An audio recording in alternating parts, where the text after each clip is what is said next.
대입 논술 잘하고 있다고 생각하시나요? 대치동에서 유일하게 22년째 대입 논술만을 가르쳐온 전경훈 원장입니다.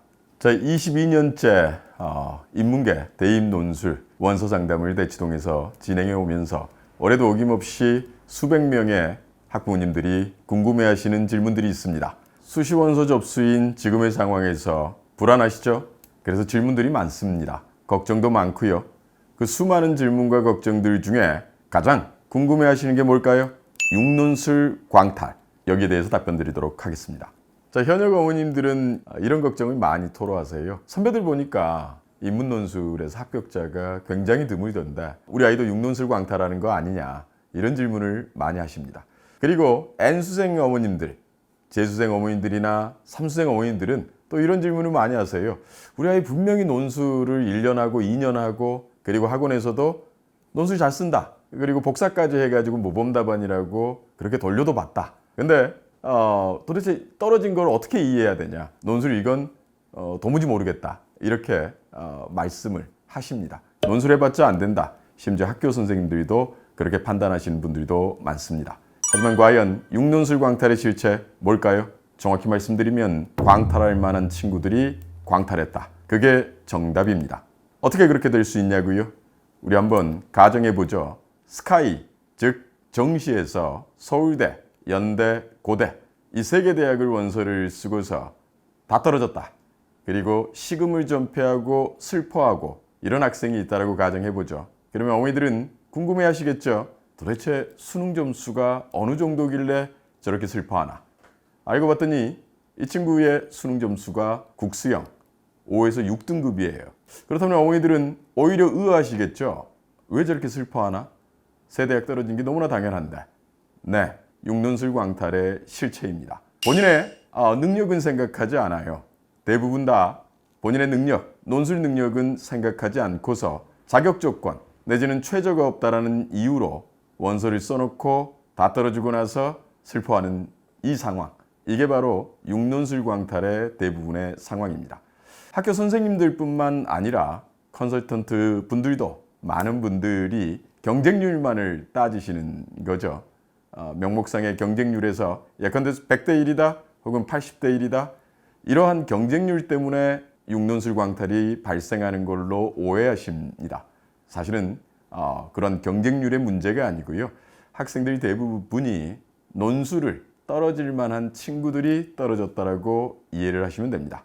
자, 여기에 대해서 어떤 어머님들은 반문하실 수가 있으세요. 무슨 얘기냐? 우리 아이가 논술 준비 안 한 게 아니다. 논술 학원도 다녔고 해당 대학에 대해서 예컨대 성균관대, 연대, 그 다음에 중앙대, 서강대 이런 대학들 반 수강을 했다. 근데 떨어졌다. 준비했는데 떨어졌는데 광탈 아니냐? 라고 여쭤보실 수가 있습니다. 자, 근데요. 한 번만 더 생각해 보죠. 우리 아이들 수능 국어 12년간을 준비합니다.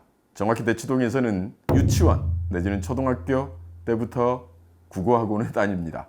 하지만 실상은 어떨까요? 결과는 어머니들이 결국 입시가 다 끝난 다음에서야 토로하시죠. 결국 국어는 타고난다. 초등학교 혹은 유치원에 자녀분을 두신 어머니들도 꼭 되새겨보세요. 지금 하고 있는 국어와 관련한 공부들 대부분 다 대치동 지금 고3들 혹은 N수생들이 다 경험했고 엘리트 코스를 밟아갔던 그런 내용들입니다. 그런 것들을 차곡차곡 공부를 했어요. 12년간. 하지만 1등급은 고사하고 3, 4등급도 안 되는 불확실한 친구들 굉장히 많습니다. 다시 논술로 가보죠. OX 정답과 오답으로 구별되는 그 수능 국어, 단순한 수능 국어, 상대적으로 논술보다 훨씬 단순합니다. 그 수능 국어는 12년 동안 준비해도 학원을 보내도 안 돼요. 그러다 보니까 어머니들이 토로하시는 거죠. N수생 어머님들 내지는 고3 어머니들이 국어는 타고난다. 논술은 그것보다 훨씬 더 복잡합니다. 그럼에도 불구하고 논술을 몇 개월 보내고 나서 혹은 1년을 보내고 나서 우리 아이의 능력은 생각하지도 않고 준비했다라고 하는 거 도대체 이건 합리적일까요? 아닙니다. 논술학원에 다녔다라고 해서 준비가 되는 것도 아니고요. 논술학원을 그래서 본인이 열심히 했다라고 해서 우리가 다른 친구들, 경쟁자들 대비 변별적인 능력을 보여줄 수 있는 것도 아닙니다. 이것이 사실 육논술 광탈의 굉장히 중요한 이유를 형성하고 있고요. 또 어떤 어머니들은 저에게 반문하실 수가 있으세요. 또 무슨 얘기냐? 우리 아이가 논술학원 다닐 때 선생님이 모범 답안이라고 해서 복사해가지고 잘 썼다라고 복사까지 해가지고 돌려봤는데 떨어졌다. 참고로요, 제가 가르치는 수많은 N수생들 그런 경험들 많아요. 우리 아이 논술 실력이 안 된 게 아니다. 오해입니다. 이것도 대표적으로 논술의 평가와 관련한 오해고요. 저도 마찬가지입니다만 논술은 합리성을 측정합니다. 합리성의 가장 기본은 누가 보더라도 합리적일 것을 요청합니다. 자, 여기서 질문해보죠. 나를 가르친 훌륭한 선생님, 이성의 판단 능력이 완벽하지 않습니다. 저도 마찬가지입니다. 그래서 대학은 세 사람이 채점을 하는 채점 시스템을 두고 있습니다. 자, 어떤 전제가 깔려 있을까요? 공부를 아무리 오래 하고 똑똑한 대학의 교수님들도 이성을 활용해서 판단하는 그 상황에서 신처럼 완벽할 수가 없다라는 거죠. 그래서 대학이 논술 채점을 등급으로 하고요. 이건 구술 면접도 마찬가지입니다. 그리고 더 나아가서 여러 사람이 채점하는 채점 시스템을 가지고 있는 거죠. 하지만 제가 학생들이 평가할 때 원칙이 있습니다. 여러 사람이 평가를 할 것. 왜냐면요, 한계가 있습니다. 경험이 전국에서 제일 많다라고 하더라도 대치동에서 가장 오래됐다라고 하더라도 한계가 있는 평가가 나올 수밖에 없고요. 그래서 여러 선생님들의 평가, 그리고 장기적인 평가, 최소한 몇 달간의 글을 놓고서 아이의 능력의 일반성을 평가할 수 있습니다. 하지만 우리의 교육에서는 여러 사람이 학생을 장기적으로 평가하고 질적인 측면에서 테스트하는 시스템 자체가 마련되어 있지 않습니다. 대치동의 현실일 뿐만 아니라 전국적인 논술의 현실이죠. 여기에 또 제가 논술 선생님들이 나무라는 건 아닙니다. 이건 개별 논술 선생님만의 문제가 아니고요. 한국 사회 교육 시스템, 그리고 어머님들, 우리 아이들 논술 준비 언제부터 시키시죠? 네, 급조합니다. 일단은 고등학교 때 내신이 우선이죠. 혹은 고3 때, 고2 때도 수능이 우선이죠.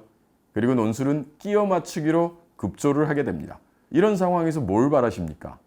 학생들, 물론 이건 있습니다. 논술이라고 하는 건 상대적인 경쟁이기 때문에 다른 친구보다 덜 못 써내면 됩니다. 저희 학원에서 매년 상위 그룹의 대학들, 장학생들이 나오지만 우리가 4년 장학생들이 나오는 이런 학원임에도 불구하고 이 친구들 저희 학원에서 배울 때 사실은요, 시험 전날까지도 논술을 아주 잘 쓰지는 않습니다. 절대평가의 관점에서요. 빈틈이 굉장히 많아요. 다만 이 친구의 특징이 뭘까요?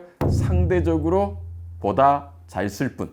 그리고 보다 잘 쓰는 글이 어떤 유형의 문제가 나와도 일반적으로 큰 유동성을 발휘하지 않고 보다 잘 쓴 이런 친구들일 뿐, 절대평가의 관점에서 논술을 굉장히 잘한다거나 이러하진 않습니다.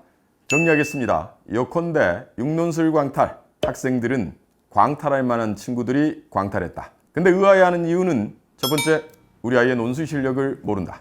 두 번째, 급조한다. 세 번째, 평상시에 우리 아이를 가르치는 선생님이 잘 쓴다라고 평가한 것에 대해서 잘 쓴다라고 받아들인다. 이 세 가지가 6논술 광탈의 실체라고 할 수 있습니다.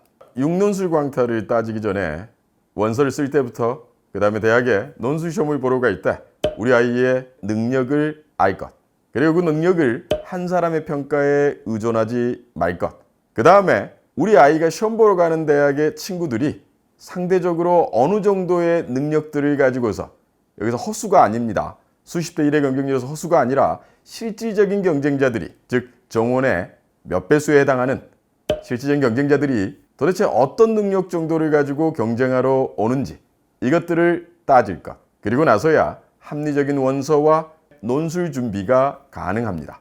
자, 오늘은 6논술 광탈의 의미에 대해서 우리가 알아봤는데요. 다음 시간에는 어머니들이 많이 궁금해하시는 두 번째 궁금증을 가지고 찾아뵙겠습니다.